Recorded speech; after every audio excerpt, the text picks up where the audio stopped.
Hi guys, welcome to our English talk show. Today we are very honored to have invited the president of Cengage Global Businesses to be on our show, Mr. Alexander Broich. Hi, Alexander, welcome to our talk show. Thank you very much. Thanks for having me. Welcome to China. How are you today? I'm very well, thank you. It is the first time here in China? No, I'm coming to China now for 20 years. 20 years. For 20 so years, you're old friend to China now. Absolutely. Love to be here. How do you like China? Well, over the last 20 years, I have not seen any other country in the world which has changed so much. I mean, it's just breathtaking. Every time I come back, things have changed again. It's really a fascinating place. Probably the most fascinating country these days on earth. Oh, wow. Very glad to hear that. I know you're an expert in transforming lives and also learning in different countries around the world. Yeah. So how do you see China different from other countries? Well, I mean, first of all countries to some extent are unique. Each country has its own approach to learning, to education. The institutions are different. At the same time, they also share a number of things. So the China school system has a primary and a secondary, and has a higher education market. It has a lot of people who want to learn English. So there are a number of things which are comparable you find elsewhere, but of course it is distinctively different in many respects. And one aspect, for example, is for us interesting, is specifically English learning. There is no other market of the size of China in terms of English learning, not only just because China is a big country and has many people, but also China's commitment to learn English is pretty unmatched in the world. I see, yeah. In many places, people put a lot of focus and also a lot of time in learning English. Yeah. And I can't help but notice there's one sentence for the background here: bring the world to the classroom and the classroom to life. This is the slogan for our English language teacher, National Geographic business, and what it means is that in the past, you still find this today somewhere, that learning English is often seen as an element of cultural heritage and legacy. So you learn English to understand Great Britain, and you want to send your kids to Great Britain, and then you learn about the culture of that country and the literature. But this is not the way how we approach that, because I'm a language learner as well. I'm German, and when I learned English, I learned this the traditional way. So I learned about Shakespeare, and when I could read Shakespeare on a train, but I couldn't buy a train ticket, because the way we learned English was not the way so you use it. It was very oriented towards understanding the British system, the British literature. We at National Geographic want to teach English in a way that it's a tool, it's a capability for students to interact in the world. I see, to enable you to accomplish certain tasks. To enable you to practical English in sports, in entertainment, in business, or whatever purpose you need it for. And in order to do that, we don't teach England or America, we teach the world. So when you look into our material, be it a book or be it digital, it is the world. You find Chinese kids in there, you find Brazilian kids in there, you find the situation from the life as it exists. And that is the part of bringing the world to the classroom, and by doing this, you bring the classroom to life. Wow, very good. So while English, you get to see the whole world. That's true. It's a key to the world. I see. And also, we just talked about National Geographic learning and Cengage. I think some of the viewers may not know what's the connection, what's the relation between Cengage and National Geographic. So National Geographic is a society, and it's a foundation, and they support explorers. So they give grants to explorers, and they publish this wonderful magazine, the National Geographic magazine.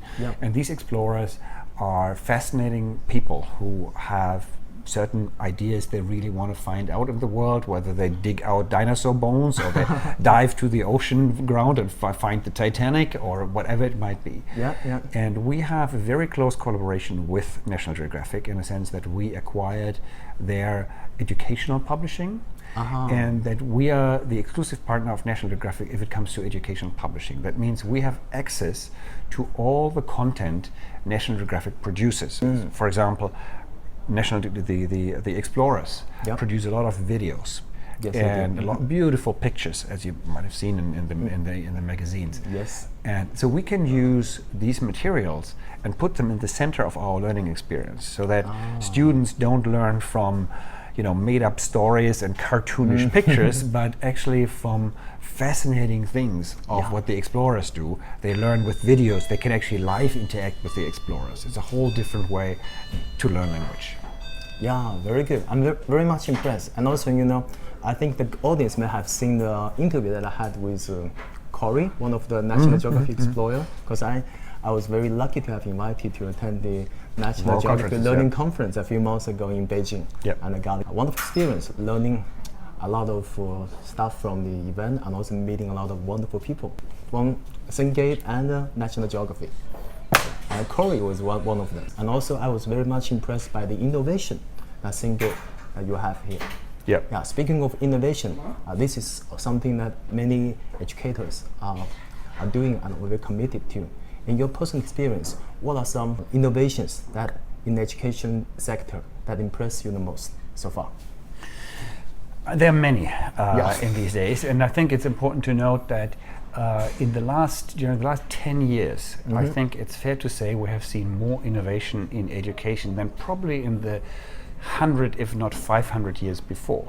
Because if you think about a classroom 100 years ago, 500 years ago, it looked pretty much the same. So you have a teacher standing in front of a class, then the students lining up, sitting all there, and listening to what the person in front is telling them to do. Yeah. Not much interaction. This was the way it works. And this was the way teacher-centered, very one way, and whether it's a classroom 200 years ago in Brazil or 100 years ago in Germany or 50 years ago in China, they effectively all looked the same. There wasn't any technology, and the way of the interaction was very standardized, and it really hasn't changed over hundreds of years. And only recently we have seen an explosion of innovation and put technology to work for education. Some of them have not played out. I think there were some attempts to use technology for the technology's sakes. That doesn't make any sense. But we have seen a lot of very productive ways to use technology. And productive, I mean that they increase the engagement of students, and with that they increase the outcome of learning. That is what it ultimately is how it makes sense to use technology. Exactly. That's the goal of learning, right? That's the ultimate goal, and technology should enhance that. And we have seen, and in that framework, we have seen in the last few years a number of fascinating developments, and we at Cengage, of course, have made use of them by either partnering with companies, we have acquired companies. We are today a big technology company ourselves to, for example, to develop digital courseware, to enhance language learning through speech recognition, etc., etc. Ah, I see. It's kind of shaping the world. It's shaping the world, and you go, if we go to the higher education sector today, at least in the United States, the majority of students learn from digital courseware. And digital courseware is not an ebook. This is important to stress. The ebook is basically still a book. It's just behind a screen. And you read an ebook the same way as you read a physical book. Ebooks make sense. They are great for research, for retrieval, because you can research a library with hundreds of thousands of ebooks within seconds, what you can't do with print books. So ebooks are great for that purpose. But for learning, they are not much different from a print book. In some cases, they're actually not even as good as, because it's much more difficult to make annotations and things. For us, the innovation is digital courseware. And digital courseware, they might include an ebook, but what they essentially are is they are personalized learning paths. And so the student works through a certain topic, and the system recognizes what the student understands and what he or she did not understand. So it adapts the learning path in a way that it suggests certain areas to repeat, to dive deeper, to give certain tests, to make conclusion from the results of the test of where the student has a certain lack of knowledge. And adapts then the content according to these findings. At the same time, the teacher can monitor what the class is learning and how they're learning. So the teacher knows on a Monday morning, did the students actually do what they were supposed to do? Have they understood what he taught the last week? So this kind of thing is what courseware, digital courseware, does. And you might combine this with a book, but it is fundamentally beyond what a book does in learning. I see. Well, it sounds quite intelligent, digital courseware. It is a very, it uses artificial intelligence, it uses a high developed, so this is why I made such a point in underlining this is not an ebook. This is something entirely different in terms of the sophistication. More advanced than ebook. Yeah. This is already applied in National Geographic learning here, right? It is, so it's transforming at the moment. We need to make a little bit of a distinction between the disciplines. There are disciplines which have started to go the digital route earlier and others later. So for example, the traditional, the STEM, the science, technology, mathematics, etc. These disciplines, which we all serve because we supply universities, have gone earlier digital. So if you go to classrooms today, you find predominantly in classrooms teaching chemistry, physics, statistics, math, digital courseware, and books have almost entirely disappeared, at least in the United States and a number of other markets. Language is a little bit on the later end of the spectrum. Language is still taught a lot in the world in classrooms with a teacher and a book, and the digital components play more a supportive role. So for example, you go home and then you listen to a TED talk, and then you do certain tests and certain quizzes. You speak, and the voice recognition of the system recognizes your voice and makes suggestions for your pronunciation. These kind of things are more supportive, but there's today in language classrooms you still find a book, and digital play this kind of supporting role. And the supporting role is getting more and more important. And it's getting more and more important. And today, specifically in China, to your previous question, what's different in China or unique? China has championed the online tutoring. And the online tutoring companies like VIP Kids have hundreds of thousands of students, kids in parts, small kids, who learn online, purely online. It's a pure all digital experience. And these companies use our material to create online courses. And these are digital, pure digital learning experiences, which we see mainly in China progressing on an incredibly fast path. So there is also a digital-only language learning world, but there's also in all countries, including China, still the traditional students come into a classroom and speak with the teacher, speak to each other, have a book, use digital technology to enhance learning. I see. Do you think that the combination of the traditional mode and the digital mode is the better, or is the future? It is. It's always difficult to speculate about the future, but today we can certainly say that these kind of hybrid situations are very powerful and increase output because they combine the advantages of both. It's. I think in the past we only had books, because there wasn't anything else. And then came digital, and a lot of people said, oh, we don't need books anymore, and went straight to all digital, and then made digital to a goal in its own right. That often hasn't worked. And specifically in language learning, you need the social interaction. People who go just to a computer to learn language without seeing a teacher, without having peers, that has proven not to be very effective. Exactly. You need a combination of both, and therefore I think the hybrid solutions today are very powerful. Very good point. I really agree with you. The interactive skills, communicative skills, those skills can only be taught and learned by talking to real people. Right. And they matter in language learning obviously more than a statistic. Exactly. And also you mentioned TED Talk. It's also kind of like a source of the material that you're using at Cengage, right?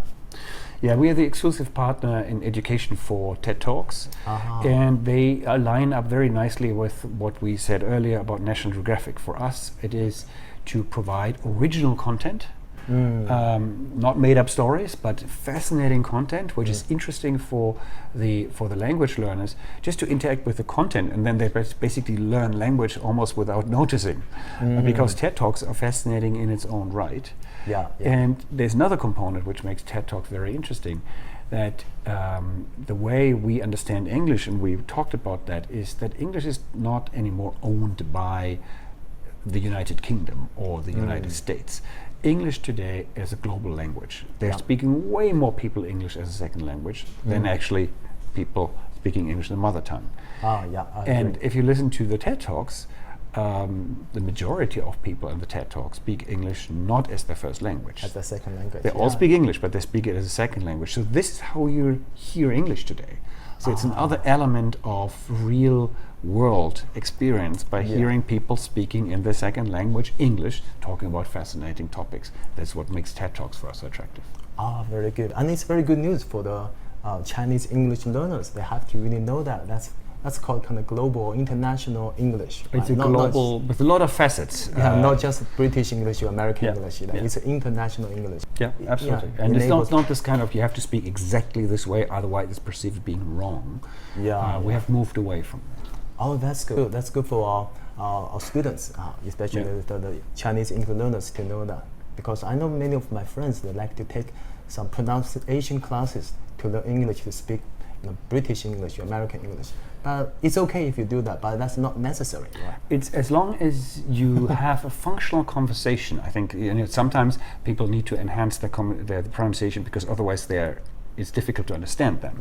That is something different. But to learn English the way the British speak, you can do this as your hobby. I mean, nothing wrong with it, as you said. But it's not the kind of goal we have today for global language learning. And I heard from your colleague, Alan, and you're currently Cengate is transforming your business mode from B2B to B2C. Is that right? I think it's not directly B2C, because we predominantly serve schools and learning institutions with material. We don't necessarily go directly to the student. We leave this to the institutions. Maybe what was meant by this is that today we know what the learner does. When you produce a book and you give it to school, you have no idea what happens with the book and the learning. This is invisible to you. But today we can actually, when students today use our language platforms or the statistic platforms, we know exactly what the students do. We can mine the data and use them to enhance the platforms. I see. That is probably what she meant by that we are closer to the end user, and we are connected now to the end user the way we as publishers have never been when we published books and just handed them over. Now you know the need for the users more, so you can develop better books for the users. We know what they understand and what they don't understand. We know where we have to change our product. We know when we need to serve them different content in a way this has never been possible in the print world. Very good. So it's a keep getting better and better experience.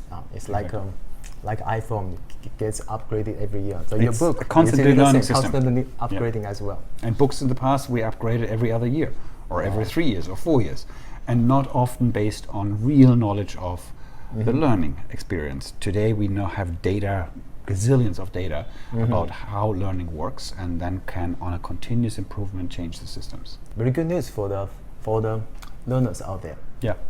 And also, can you tell us, are there any criteria how you choose partners to work with? You mentioned VIP Kids. That's one of the partners. Right? Well, it depends, of course, always on. I mean, what all of our partners share is that our partnerships have a long-term perspective. We are in this business for many years, and our perspective is long-term. We don't we're not after the quick shot for the next year. So all our partnerships tend to be very long. I mean, we are in China, for example, we work with People's Education Press, with PEP. I think for 18 years. We published 18 years, wow. the Go For It series for schools. And that is a partnership which has gone over a long time. We hope it lasts for many more years to come. So that is one element all our partnership kind of share.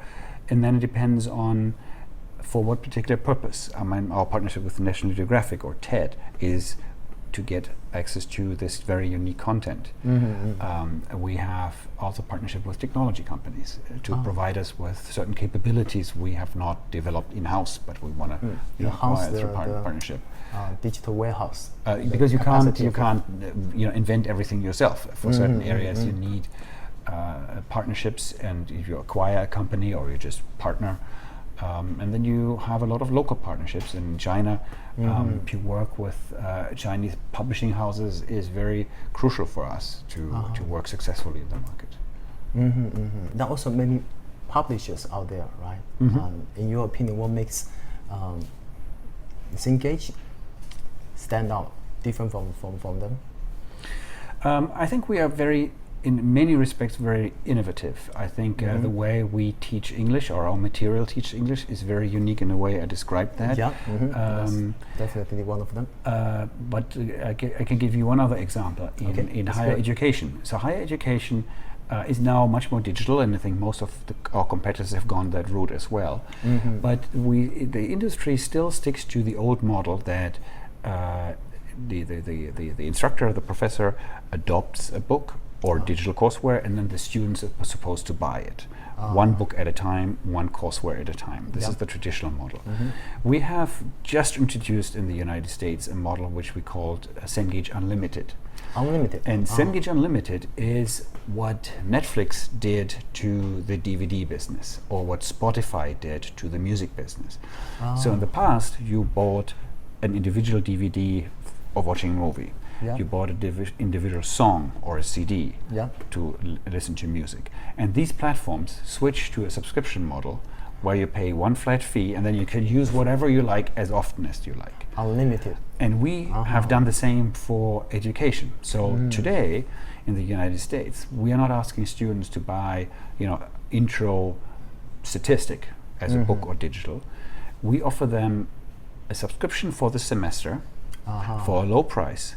And with that subscription, they can access everything Cengage have. And we have 10,000s of ebooks. We have hundreds of courseware. And so for the student, there is not the question, can I afford this book, or do I want to go out tonight and have a drink? So maybe I don't buy the book, or maybe I photocopy it. With this price, they have unlimited access. I see. So there is no limitation to use quality course material. And that will inevitably increase learning outcome, because nobody needs to think anymore whether they should buy learning material, because it's just one price all in. Exactly. And also it also increases the individualism, right? So they individually choose what they really like in the massive, like the library there, kind of like a library there. It's a library if it comes to the ebooks. Courseware is something in addition to that. And if they just want to have additional reading just with one chapter, or just one quiz and one exercise, and this unlimited platform comes also with a lot of services. For example, when you subscribe, you get online tutoring. You get access to online tutoring and to certain type of quizzes. You can create your own quizzes to test your knowledge. There's a lot of learning support material on it. There's a whole ecosystems for the students they get access to, and that is a complete change of how the education market has functioned. And it's very rare that a established player like we do are the ones who change the model. Usually the established players are too slow, and the innovation comes from the new entrances like Netflix, like Spotify. But in this case, we as an established player have kind of turned the industry. You're like the pioneer. You dare to make the change. And that makes it certainly very unique. And you mentioned this happening in the United States. We have this year introduced it to the United States, so this fall, and we will now go through the first season in the United States and see how it goes and how it works. And then based on that, we will in the next year start to introduce unlimited in international markets where it makes sense. We still need to analyze what market is ready for it. I see. But we'll certainly see markets outside of the US offering something like Cengage Unlimited as well. Good, good. So for those interested learners out there, just be patient. Right? It might take a year, but that's not that Sooner long. or later you come, right? You'll be available here in China. Exactly. That's really good news that Cengage is bringing to China. As an expert in the education, what's the point of view on localization versus globalization in the sector of education? So for me, it's not so much a versus. I often use the term glocal, which Glocal, combines the word global and local at the same time. Very good. And we see essentially both things progressing. At the same time. At the same time. So for example, if it comes to use of technology, that is certainly a global phenomenon because certain technologies apply globally. If interactive and adaptive learning platforms, they are not bound to any nationality. That works in the similar way around the world.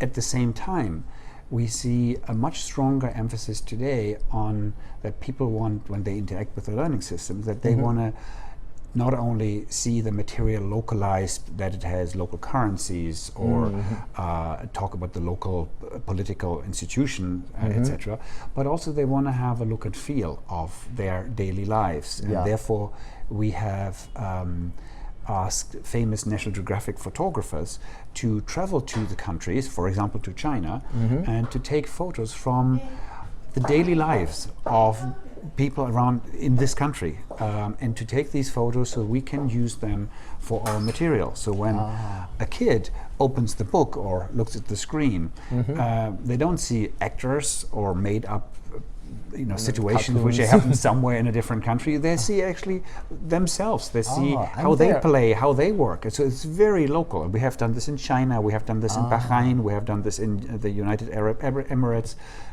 So these books, these digital systems, as global they are in the technology behind, they're at the same time very local Very in the way they close look. related to them. Very related to the daily lives, yes. Very good. And that definitely can enhance the learning, right?